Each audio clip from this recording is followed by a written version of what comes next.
नमस्कार मित्रों, मैं आदर्श आज पुनः आप सभी का मेरे YouTube चैनल पर स्वागत करता हूं। जैसा कि विगत वीडियो में आप लोग देख रहे हैं, जो हमने NCERT का एक समरी का सीरीज का शुरुआत किया है, जिसमें हम कक्षा 7 विज्ञान के प्रत्येक अध्याय का समरी पढ़ते हैं और समझते हैं। हमने पिछले वीडियो में अध्याय 1 पादपों में पोषण को पढ़ा था और समझा था। आज हम अध्याय 2 की तरफ बढ़ेंगे, जिसका नाम है प्राणियों में पोषण। देखिए मित्रों, यह है अध्याय 2 प्राणियों में पोषण। चलिए इसकी समरी की ओर बढ़ते हैं। तो चलिए शुरू करते हैं। जंतु पोषण में पोषण आवश्यकताएं, भोजन, अंतर्ग्रहण की विधियां एवं शरीर में इनका उपयोग सम्मिलित है। आहार नाल तथा स्रावी ग्रंथियां संयुक्त रूप से मानव के पाचन तंत्र का निर्माण करती हैं। इसमें मुख गुहिका, ग्रसिका, आमाशय, क्षुद्रांत्र, बृहदांत्र जो मलाशय में समाप्त होती हैं तथा गुदा सम्मिलित हैं।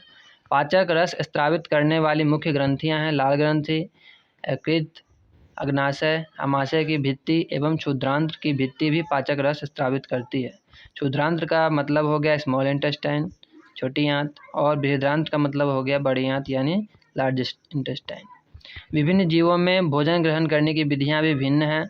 पोषण एक जटिल प्रक्रम है जिसमें अंतर्ग्रहण, पाचन, अवशोषण, स्वांगीकरण एवं निष्कासन शामिल हैं। मंड जैसे कार्बोहाइड्रेट का पाचन मुख में ही प्रारंभ हो जाता है। प्रोटीन का पाचन आमाशय में प्रारंभ होता है। यकृत द्वारा स्रावित पित्त, अग्नाशय ये अग्न्याशिक स्राव एवं क्षुद्रांत्र भित्ति द्वारा स्रावित पाचक रस की क्रिया से भोजन के सभी घटकों का पाचन क्षुद्रांत्र में पूरा हो जाता है। जल एवं कुछ लवण बृहदांत्र में अवशोषित होते हैं। अवशोषित पदार्थ शरीर के विभिन्न भागों को स्थानांतरित कर दिए जाते हैं। बिना पचे अपशिष्ट जिनका अवशोषण नहीं होता है, मल के रूप में गुदा द्वारा शरीर के बाहर निकाल दिए जाते हैं। तो ये था अध्याय 2 प्राणियों में पोषण, जिसमें मुख्य बिंदुओं को सारांश के रूप में आपने क्या सीखा करके यहाँ पर मुख्य बिंदु के रूप में दिया गया है, जो हमने पढ़ा और समझा। इसी में कुछ प्रमुख शब्द करके कुछ शब्द यहाँ दिए गए हैं जो इस पाठ के अंदर प्रयोग किए गए हैं। चलिए इन प्रमुख शब्दों को पढ़ लेते हैं।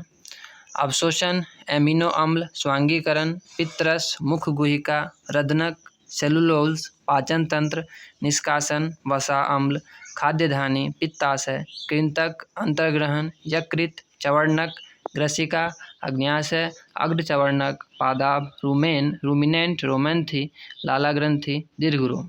ये सभी महत्वपूर्ण शब्द वो हैं जो इस पाठ के अंतर्गत प्रयोग किए गए हैं। वैसे हिंदी में समझने में थोड़ा कठिनाई होता है, तो इसको अंग्रेजी में भी समझने का प्रयास करेंगे नेक्स्ट वीडियो में। देखिए एग्जाम्पल के तौर पर जैसे यहाँ पर 2 शब्द दिए गए हैं, रूमेन और रूमिनेंट, जिसे रोमंथी भी कहते हैं। इसके विषय में मैं आपको दिखाता हूँ जो पाठ में कैसे विस्तार पूर्वक समझाया गया है, और रोमंथी किसको कहते हैं ये भी समझाने का प्रयास करता हूँ। देखिए यहाँ पॉइंट 2.3 में जो दिया गया है इसको पढ़ूंगा और इसमें आप समझने का प्रयास कीजिएगा। घास खाने वाले जंतुओं में पाचन। क्या आपने गाय, भैंस तथा घास खाने वाले शाकाहारी अन्य जंतुओं को देखा है? वे उस समय भी लगातार जुगाली करते रहते हैं जब वे खा नहीं रहे होते हैं।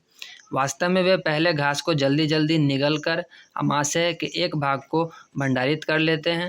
यह भाग रूमेन प्रथम आमाशय कहलाता है। रूमेन को प्रथम आमाशय कहते हैं, जिसमें गाय जुगाली करके उसको अंदर निगल लेता है। और रूमिनेंट में आमाशय 4 भागों में बटा होता है। ये चित्र 2.9 में दिखाया गया है, जो मैं अभी आपको दिखाऊंगा। ये देखिए 2.9 किसी रोमंथी के आमाशय के बारे में इसमें पूरा वर्णन दिया गया है। तो देखिए रूमेन में भोजन का आंशिक पाचन होता है, जिसे जुगाल करना कहते हैं, परंतु बाद में जंतु इसके छोटे छोटे पिंडक के रूप में पुनः मुख में लाता है तथा जिसे वह चबाता रहता है। इस चबाने की जो प्रक्रिया है उसको रोमंथन कहते हैं। तो देख लिया आपने इस चित्र के हिसाब से, किसी रोमंथी का आमाशय रोमंथी है, इसको रोमंथी के अंतर्गत माना जाता है, और इसके अंदर का आमाशय है, इसके जो भोजन करने की जो प्रक्रिया है वो इस पॉइंट में दर्शाया गया है। तो आशा करता हूँ ये पढ़ने के बाद आप लोग इसे कनेक्ट करके समझ पाए होंगे।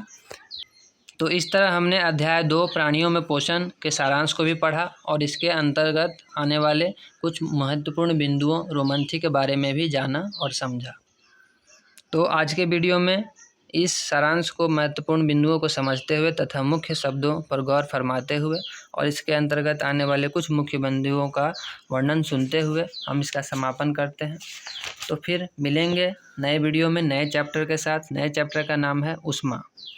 तो तब तक के लिए आप सभी का बहुत बहुत धन्यवाद। अगर आपने चैनल को सब्सक्राइब नहीं किया है तो प्लीज़ चैनल को सब्सक्राइब कर लें, वीडियो को लाइक और शेयर कर दें। तब तक के लिए बहुत बहुत धन्यवाद।